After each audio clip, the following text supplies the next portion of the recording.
Алмазбек Атамбоев, собиқ президенти Қирғизистон, аз зиндон озод шуд. ба ҷазираҳои Вирҷиния Тоҷикистон маҳсулоти кишоварзӣ ва саноатӣ содир кардааст. дар Тоҷикистон дар давоми як сол 1000 соҳибкор фаъолияти худро қатъ карданд.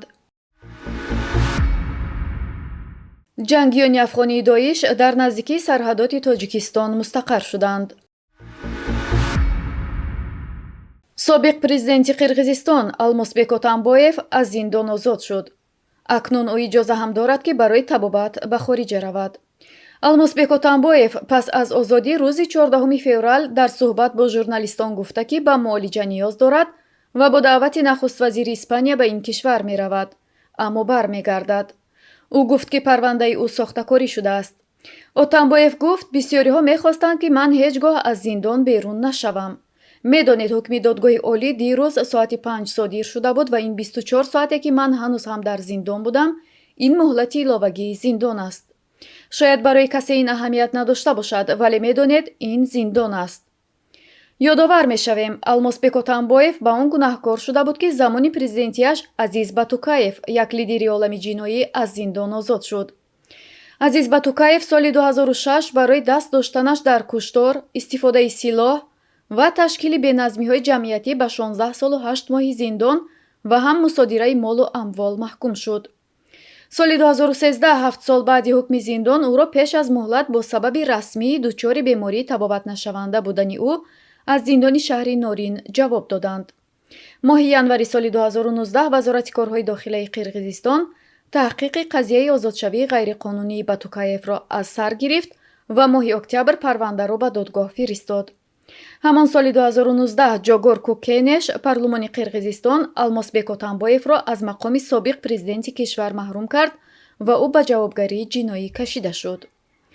Алмазбек Атамбоев солҳои 2011 то 2017 раиси ҷумҳурии Қирғизистон буд ва наздик ба 4 соли охир дар зиндон буд. соли гузашта Тоҷикистон ба ҷазираҳои Вирҷиния дар ҳаҷми $16.2 миллион маҳсулот содир кардааст.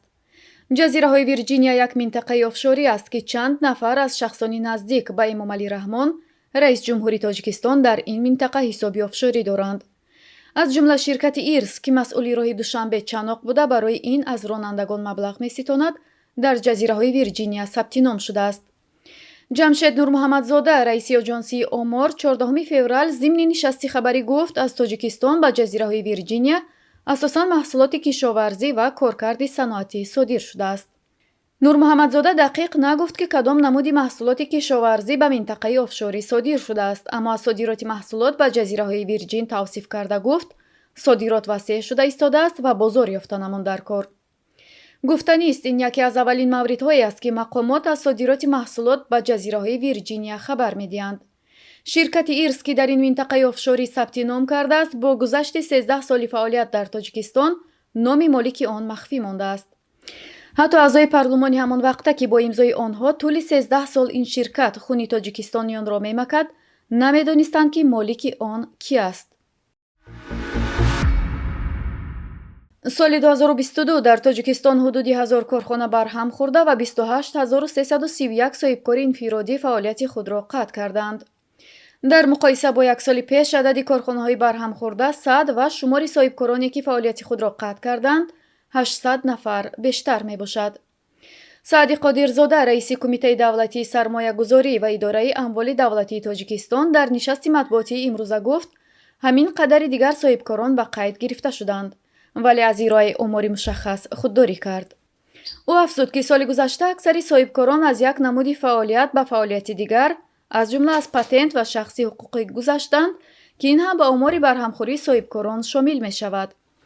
Саъди Қодирзода аз омори соҳибкорон нигаронӣ кард ва гуфт: ин омор басанда нест. ном бурда гуфт ки аксари соҳибкорон аз надонистани ин ё он қонунгузорӣ, санадҳои меъёрии ҳуқуқӣ, надоштани маърифати молиявӣ вақте корхонаро ба қайд мегиранд, корро сар накарда муфлис мешаванд.